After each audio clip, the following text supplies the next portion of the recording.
Oi gente, tudo bem com vocês? Bem-vindos e bem-vindas ao canal da Multiplicidade. Aqui nesse canal a gente fala de pesquisas e dados em mobilidade urbana. No vídeo de hoje a gente vai falar sobre as chuvas aí que estão acometendo o país e a relação disso com a mobilidade urbana. Mas eu queria falar uma coisa antes. Aqui na Multiplicidade a gente já está num nível mais avançado discutindo coisas já partindo do pressuposto que a gente sabe a relação entre as opções que a gente fez para mobilidade urbana e transporte no país e as mudanças climáticas. Se você está chegando agora nessa questão, nessa discussão das mudanças climáticas, eu sugiro que você entre no canal da Multiplicidade lá no Instagram, que é @multiplicidademobilidade, e faça uma busca nos perfis que a Multiplicidade segue. Você vai lá e busca por clima, e aí você vai conseguir ver todo mundo que a gente segue e os canais que a gente tá, por onde a gente se informa. Você também pode no Instagram, não sei se você sabia disso, buscar por hashtags. Então você vai lá, faz pesquisa sobre mudanças climáticas com hashtags e aí você começa a ficar, ter seu feed aí cheio de informações a respeito disso para ir discutindo melhor e entendendo os tópicos que estão sendo discutidos. Bom, esse vídeo aqui chama Caos em Pó. Por quê? Porque um tempo atrás tinha um meme aqui em São Paulo que falava que São Paulo era o caos em pó, bastava adicionar água. E é muito triste isso, mas enfim, é essa sensação que a gente tem quando chove. E esse caos, geralmente nas cidades, quando chove menos, é medido principalmente em termos de mobilidade urbana. As pessoas percebem que fizemos opções não tão inteligentes e que qualquer coisinha a gente sofre com a água, principalmente pedestres, principalmente ciclistas, enfim, pessoas que estão mais expostas e também, claro, pessoas que usam transporte coletivo, que tem suas vidas aí toda bagunçada, toda despriorizada, como geralmente já é, né? Mas enfim, a gente vê que esses meios de mobilidade sustentável são os principais atingidos. Bom, vamos lá então.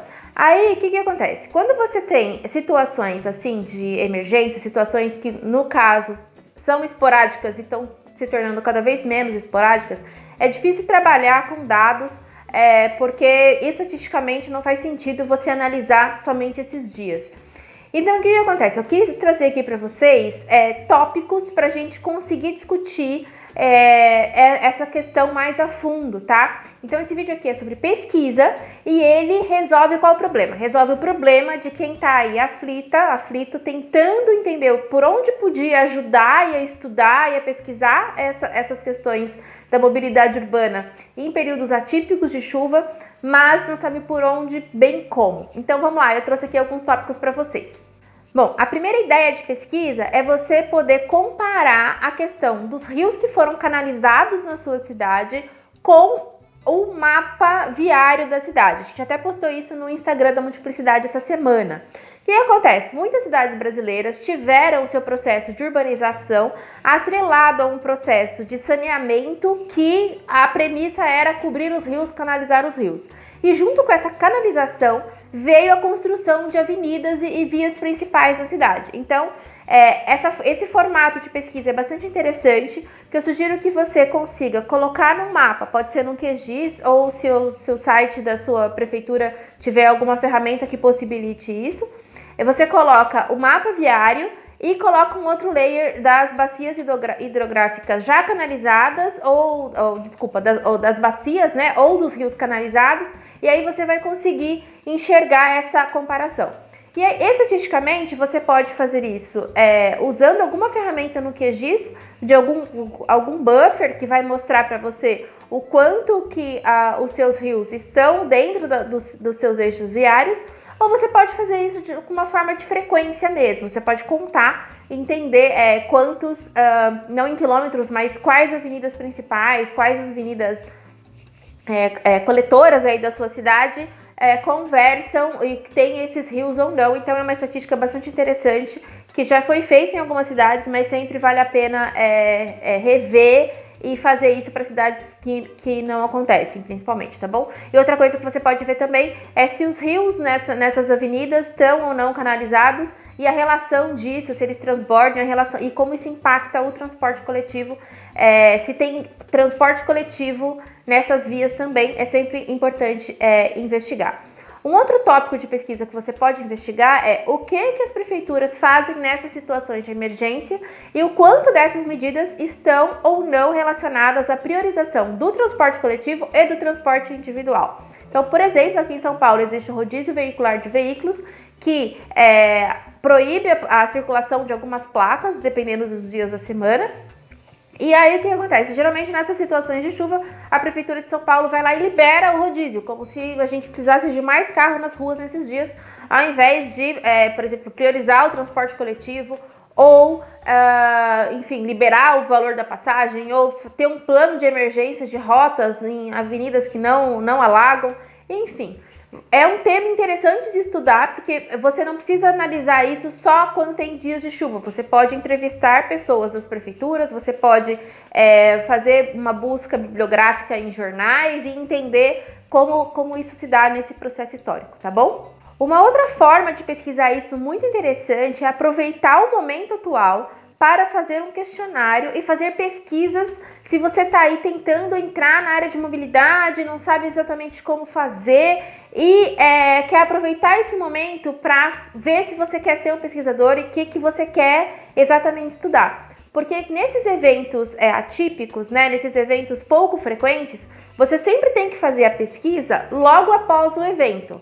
Por quê? Porque se você faz uma pesquisa sobre isso daqui 1 mês, 2 meses, as pessoas vão ressignificando e elas vão esquecendo como foi traumático ou as medidas que elas tiveram que tomar para chegar ao trabalho, o que elas tiveram que fazer. Então, assim, eu sugiro que se você está aí querendo fazer uma pesquisa sobre isso, faça agora. Vai, esboça um questionário. Tem vários vídeos aqui no canal da Multiplicidade falando de como fazer isso. Eu vou deixar aqui no link na descrição o vídeo sobre como criar questões mutuamente excludentes e um outro que fala sobre criar questões coletivamente exaustivas, para você conseguir entender como é que faz esse questionário e conseguir fazer uma pesquisa que você consiga aproveitar este momento para entender essa relação. E você pode perguntar um monte de coisa, tá, gente? Vou dar umas ideias aqui. Você pode perguntar a relação dessa pessoa com o trabalho, se ela teve que chegar no trabalho, se ela conseguiu, enfim, ter ressarcimento do valor do metrô, se ela já pagou o metrô e não conseguiu chegar, se ela teve informação das linhas de ônibus, o que ela achou das coberturas jornalísticas, se ela conseguiu se informar, quais canais as pessoas se informam sobre mobilidade urbana nesses dias de caos. Enfim, tem muita coisa para estudar, que vai desde questões mais humanas, do que as pessoas acham, como as pessoas se comportam, a relação das pessoas com deixar os filhos na escola em dia de chuva, enfim, como fazer toda essa decisão em mobilidade urbana, até coisas mais quantitativas mesmo, volume de chuva, linhas que pararam de operar, enfim, você consegue fazer todo esse mapeamento.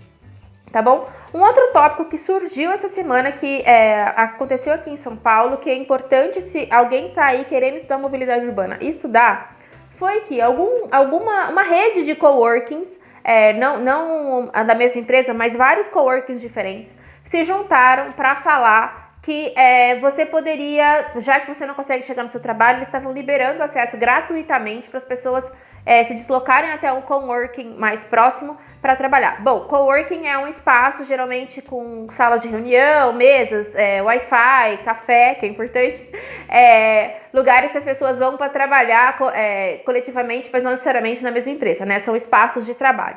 E essas empresas, então, se juntaram para falar que, olha, pessoas, então vocês não precisam se deslocar até o lugar que vocês têm que ir, seu local tradicional de trabalho, e vocês podem trabalhar daqui.